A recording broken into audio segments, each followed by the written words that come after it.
నమస్కారం అండి. నేను శాస్త్రీయ మునగాల వేదాస్ వరల్డ్ సెక్రటరీని.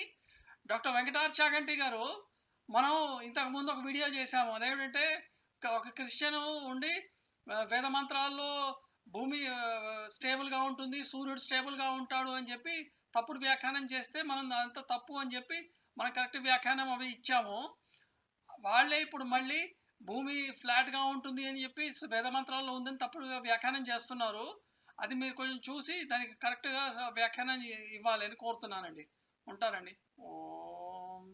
చదవండి మీ గ్రంథాలు ఏం రాయబడి ఉందో. అలాగే మీ గ్రంథాల్లో ఎర్త్ ఇస్ ఫ్లాట్ అని రాయబడి ఉంది. భూమి గోళాకారంలో ఉందని రాయబడలేదు. ఎక్కడ కూడా ఎర్త్ ఇస్ ఫ్లాట్ అని రాయబడి ఉంది. ఎక్కడో భూగోళం అన్న శబ్దం తీసుకొని చూడండి, మేము భూమి గోళాకారంలో ఉంది కాబట్టి భూగోళం అని రాయబడింది మా గ్రంథాలని చెప్పి మాట్లాడతారు. కానీ if you look into scripture, it is clearly mention earth is flat. మీ స్క్రీన్ పైన రిఫరెన్సెస్ పెడుతున్నాను, స్క్రిప్చర్ రిఫరెన్సెస్ పెడుతున్నాను చూడండి. ఋగ్వేద 7వ మండలము 83వ సూక్తము 3వ శ్లోకం. The ends of their are beheld laid west అంటే భూమికి అంతం ఉన్నట్టు స్పష్టంగా రాయబడి ఉంది.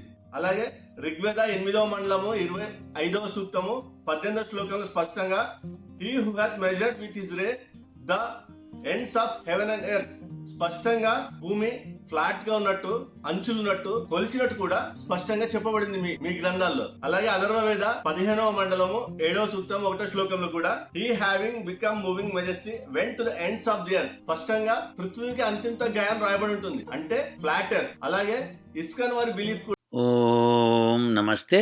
నేను doctor Venkata Chaganti, president Vedas World Inc. Shastri గారు, మీరు అడిగిన మంత్రాలు ఇవ్వండి. సో ఆ వీడియో అందరం చూసాం కదా. ఇప్పుడు ఆ మంత్రాల్లో ఇప్పుడు ఋగ్వేదము 7:83 ఋగ్వేదము 7వ మండలము 83వ సూక్తము 3వ మంత్రం. దీనికి ఋషి వశిష్ఠుడు ఋషి, దేవత ఇంద్రావరుణౌ, ఛంద విరాట్ జగతి, స్వర నిషాద. అయితే ఈ మంత్రంలో భూమ్యా అని వచ్చింది. ఈ భూమ్యాహ అని వచ్చినప్పుడు అంతాహ, సంభూమ్యాహ అంతాహ. ఇక్కడ ఈ మంత్రము కంటెక్స్ట్ ప్రకరణం ఏంటంటే రాజవిద్య, రాజు, సైన్యాధికారి మొదలగు వారు, క్షత్రియ పురుషులు ఏం చేయాలి అన్న విషయానికి ఈ మంత్రం యొక్క అర్థం ఉంటుంది. సో ఈ ప్రకరణం ప్రకారం చూసుకుంటూ పోవాలి. మొత్తం యుద్ధ విద్యలు ఉంటుందన్నమాట.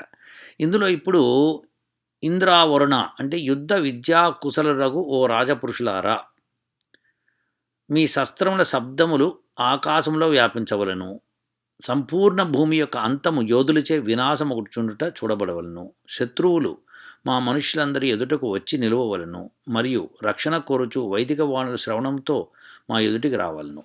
అంటే ఈ మీనింగ్ ఇక్కడ ఏంటంటే ఏ రాజ్యం అయితే ఉంటుందో ఆ రాజ్యాన్ని భూమి అని కూడా అంటాం అన్నమాట. సో ప్రతి రాజ్యానికి భూమి ఉంటుంది. ఆ భూమి యొక్క అంతం, ఆ రాజ్యం యొక్క అంతం దాకా వెళ్ళి శత్రువులను తరిమేసేయాలి.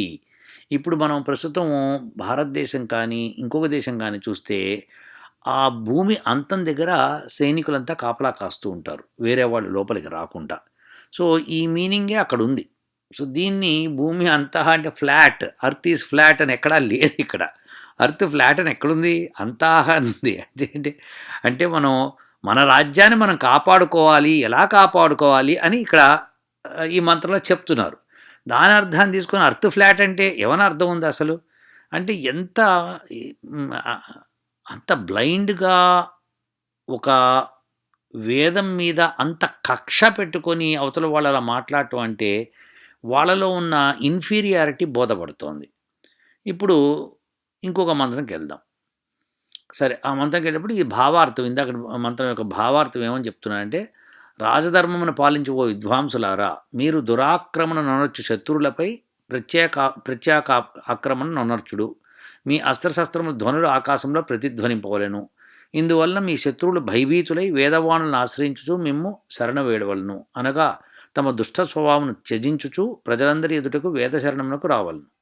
మరియు మీ యోధులు సరిహద్దుల వరకు విజయం పొందుచు శత్రుల కోటలను చిన్నాభిన్నమునర్చి తమ అధికారం స్థాపింపవలను. ఇందువలన ప్రజలు వైదిక ధర్మమును ఉత్తమంగా పాలించగలరు. ఇది భావార్థం. అంటే ఈ మంత్రానికి అర్థము రాసిన వ్యాఖ్యాత ఎవరైతే ఉన్నారో ఆయన యొక్క భావార్థం ఇది. సో ఆయన భావాన్ని ఇక్కడ పెట్టాడు.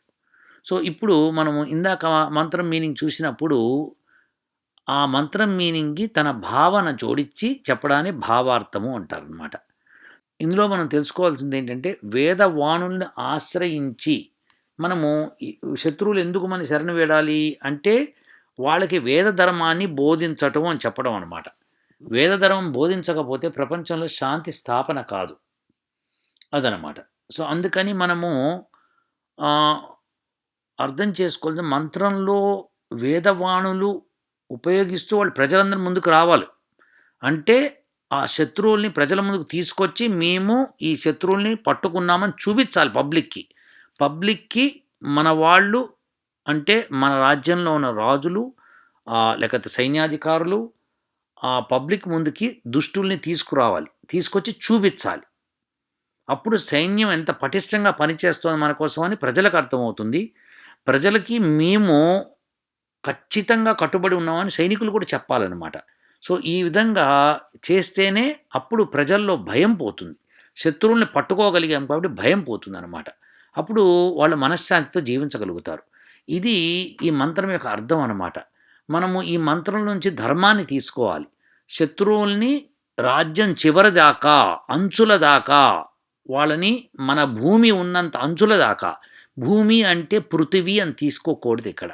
ఏ రాజ్యానికి భూమి ఉంటుందో ఆ భూమి అని అర్థం అనమాట.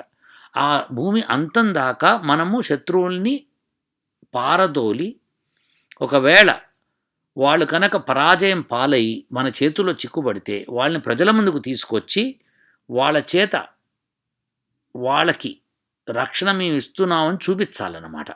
ఆ విధంగా ప్రజలు సుఖంతో జీవిస్తారు. ఇదండి.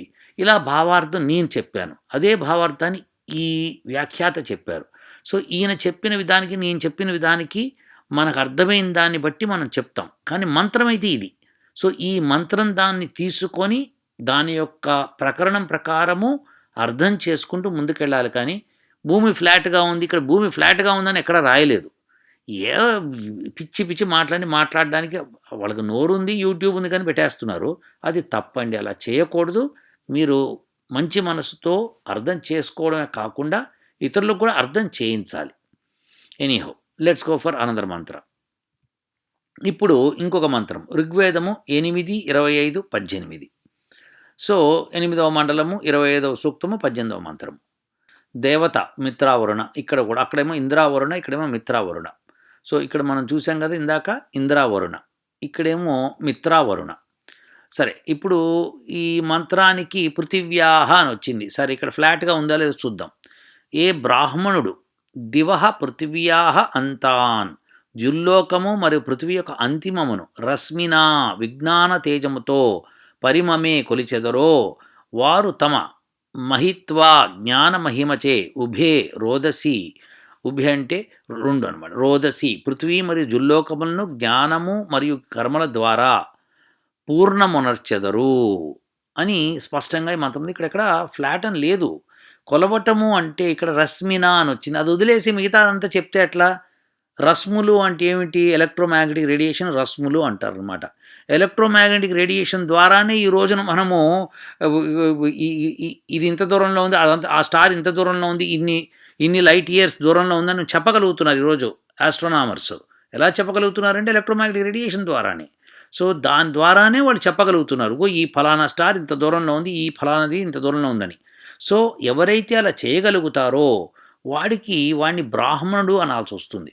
ఎందుకంటే బ్రాహ్మణుడికి ఉండే గుణాల్లో ఈ విద్య ఒక గుణం అన్నమాట. సో జుల్లోకము మరియు పృథ్వీ యొక్క అంతిమమును రశ్మినా విజ్ఞాన తేజముతో కొలిచెదరో వారు తమ జ్ఞాన మహిమచే పృథివీ మరియు జుల్లోకములను జ్ఞానము మరియు కర్మల ద్వారా పూర్ణమునర్చెదరు. అంటే వాటి ద్వారా ఏమేం కర్మలు తీసుకోవాలో, ఏమేమి మనకి ఉపయోగాలు తీసుకోవాలో ఆ జుల్లోకము మరియు పృథ్వీ నుంచి ఆ ఉపయోగాలన్నీ వీళ్ళు తీసుకోగలుగుతారు అని ఈ మంత్రం యొక్క అర్థం అన్నమాట. ఇందులో అర్త్ ఫ్లాట్గా ఉందని ఎక్కడ చెప్పారండి? కొలవటము అంటే ఏమిటి? కొలవటం అంటే ఈ మొత్తం సృష్టిలో జుల్లోకము మరియు పృథ్వీ, ఉత్తి పృథ్వీ చెప్పలేదు ఇక్కడ, జుల్లోకము మరియు పృథివీ ఈ రెండిటిని అంటే మనకి జుల్లోకము అంటే ఏంటి, పృథివీ అంటే ఏంటి, దీనికి మీకు ఒక అర్థం చెప్తాను, చక్కగా చూడండి. భూమి భూమి కాకుండా ఇప్పుడు చంద్రుడు ఉన్నాడు, దాన్ని కూడా పృథివీ అనాల్సి వస్తుంది. అలానే జూపిటర్ ఉంది, దాన్ని పృథివీ అనాలి. ఏ ప్లానెట్ అయినా ఈ గోళాలన్నిటి కూడా పృథువులే ఇవన్నీ. మనకి మన పృథివీ ఎట్లనో వాళ్ళకి అక్కడ ఉన్న జీవులకు అది పృథివీ. సో ఇలా పృథువులు అన్నిట్లు ఉంటాయి కదా, ఇది పృథ్వీ లోకం అనమాట. పృథ్వీ లోకం అంటే కేవలము భూమి యొక్క లోకం అనే కాకుండా ఎక్కడెక్కడ పృథువులు ఉన్నాయో ఆ పృథువులన్నింటినీ కలిపితే దాన్ని పృథ్వీ లోకము అంటారు అనమాట. దానికి అది భాషాపరంగా చెప్పాలి, పృథ్వీ లోకం అంటే అదనమాట. అలానే జుల్లోకము, ఎక్కడెక్కడైతే సూర్యుళ్ళు ఉంటారో, సూర్యుడు, నక్షత్రాలు ఇవన్నీ కూడా జుల్లోకాల కింద వస్తాయి అన్నమాట. వీటన్నీ ఈ ఉండే లోకాలన్నింటినీ జుల్లోకము అంటారు అనమాట. సో వీటిని ఈ డిస్టెన్సెస్ని మెజర్ చేయగలగటం అన్నది రశ్మినా. సో ఆ ఎలక్ట్రోమాగ్నెటిక్ రేడియేషన్ ద్వారానే మనం కొలగలుగుతాము. అది కొలవండి దాంతో. అలా కొలిచిన వాడిని ఉత్తమ బ్రాహ్మణుడు అని చెప్పచ్చు అనమాట. అంటే అతను అక్కడ ఆ పృథువుల్లోనూ ఆ జుల్లోకాల్లోనూ ఉండే వాటితో మనందరికీ ఉపయోగపడే కార్యక్రమాలు చేస్తూ ఉంటారు. అందుకే మరియు కర్మల ద్వారా అని ఉందన్నమాట. సో పూర్ణమునర్చెదరు అంటే మన యొక్క కర్మల్ని పూర్ణమనర్చడం అంటే మనకు ఉపయోగపడేటట్టుగా చేయటము అని చెప్పడం అనమాట. ఈ విధంగా చేయడానికి ఈ మంత్రం అర్థం అండి. దీనిలో అర్త్ ఫ్లాట్ అని ఎక్కడా లేదు, ఊరికే ఏదో మాట్లాడేయటం కాదు. మనం దీన్ని జాగ్రత్తగా దాన్ని చూసుకొని అది ఏ కంటెక్స్ట్లో చెప్తున్నారు, ఏమి చెప్తున్నారు అని తెలుసుకోవాలి. పృథివ్యాహ, ఇది పృథివ్యాహ అంటే అర్థం ఏంటి? పృథివీ యొక్క అని అర్థం అనమాట. అంటే ఇక్కడ పృథివీ అంటే ఏమిటి? పృథ్వీలోకం అనమాట. ఎట్లయితే జుల్లోకము అని వాడామో అలానే పృథ్వీలోకము అని వాడాల్సి వస్తుంది అనమాట. ఇందాక పృథ్వీలోకం అంటే ఏంటి చెప్పాను కదా, అట్లనే జుల్లోకం అంటే చెప్పాను, అట్లనే అంతరిక్షము. సో జుల్లోకానికి పృథ్వీలోకాలకి మధ్యలో ఉండేది అంతరిక్షం. సో ఈ విధంగా చెప్పడంలో ఈ మంత్రం యొక్క అర్థం ఏంటంటే మనం ఇలా తెలుసుకోవచ్చు, ఎలక్ట్రోమాగ్నెటిక్ రేడియేషన్ ద్వారా మనము డిస్టెన్స్ని కొలవచ్చు అని చక్కగా ఒక హింట్ కూడా ఇచ్చారనమాట ఈ మంత్రంలో. ఈ మంత్రము సృష్టి జరిగినప్పుడు వచ్చింది ఈ మంత్రం. మరి ఈ వేదంలో విజ్ఞానం లేదనే మూర్ఖుల్ని మనం ఏం చేయలేమన్నమాట. ఇలా తెలుసుకోమని చెప్తున్నప్పుడు మనం రశ్ముల ద్వారా తెలుసుకోవాలని చెప్పి ఎలక్ట్రోమాగ్నెటిక్ రేడియేషన్ గురించి మనం రీసెర్చ్లు చేసి కనుక్కోవాలి. అదంతా వెస్టర్నర్స్ చేశారు, వాళ్ళు అభివృద్ధి చెందారు. మనం కూడా అదే చేసి అభివృద్ధి చెందాలి. అంతేకాని అర్త్ ఫ్లాట్గా ఉందని చెప్పకూడదు. ఎవరన్నా సరే మీరు దీనిలోంచి కూడా విజ్ఞానం పొందొచ్చు అని ఉన్నప్పుడు, ఎలా అయితే జర్మన్స్ విజ్ఞానం వేదాల నుంచి పొందారో, ఎలా అయితే యూరోపియన్స్ పొందారో, అలానే మీరు ఎవరైతే ఈ వేదాన్ని మంత్రానికి అర్థం తప్పుగా మాట్లాడుతున్నారో మీరు కూడా విజ్ఞానం పొందొచ్చు నాయన. అలా ఇంకొక మంత్రం కూడా తెలుసుకుందాం మనం. ఇది ఇంకా 3వ మంత్రము, అథర్వ వేదము 15వ కాండము 7వ సూక్తము 1వ మంత్రము. ఈ మంత్రంలో దేవత వ్రాత్యో దేవత. వ్రాత్య అన్నదానికి వ్రాత్యో దేవత, వ్రాత్య పరమాత్మ అన్నమాట. ఆ మంత్రంలో మీనింగ్ ఏముందంటే సహ, ఆ వ్రాత్య పరమాత్మ మహిమా స్వరూపుడు మరియు సద్రుహు వేగవంతుడు భూత్వా అయి పృథివ్యాహ పృథివీ యొక్క అంతమునకు ఆగచ్చత్ చేరినాడు. సహ ఆ పరమాత్మ సముద్ర అంతరిక్ష రూప అనాది అనంతుడు అభవత్ అయ్యున్నాడు. పరమాత్మ తన మహత్వ కారణమున విద్వాంసులకు పృథివీ నుంచి అంతరిక్షం వలె అనాది అనంతుడుగా ఎరగబడుచున్నాడు. అంటే ఏంటంటే విద్వాంసులు పృథ్వీ మీద మాత్రమే కాకుండా అంతరిక్షంలో కూడా, అంటే పృథ్వీని ఆనుకున్న అంతరిక్షంలో కూడా, పృథ్వీ అంటే మన భూమి ఒకటే కదండి, అన్ని పృథ్వులు కూడా. సో అన్ని పృథ్వుల నుంచి అంతరిక్షంలో అంతా వ్యాప్తి చెందినవాడు ఈ పరమాత్ముడు అని వాళ్ళు గుర్తుపడుతున్నారు. సో అది గుర్తుపట్టే పద్ధతి అన్నమాట. అంతేకాని ఇక్కడ పృథ్వీ ఫ్లాట్గా ఉందని దానికి ఒక అంతం ఉందని కాదు. ఎందుకంటే పృథ్వీ యొక్క అంతమునకు చేరినాడు, ఆ పరమాత్మ అంతరిక్ష రూపం అయి ఉన్నాడు అంటే ఏంటంటే అక్కడి నుంచి కంటిన్యూటీగా అంతరిక్షంలోకి వెళ్ళిపోతుంది అనమాట. సో అంటే వ్యాప్తి చెంది ఉన్నాడు పరమాత్మ, కేవలం ఒకచోట ఉన్నవాడు కాదు, ఒక విగ్రహంలోనే ఒక చోటనే ఉన్నవాడు కాదు, పరమాత్మ అంతటా వ్యాప్తి అయి ఉన్నాడు అని చెప్పడానికి మంత్రం అండి.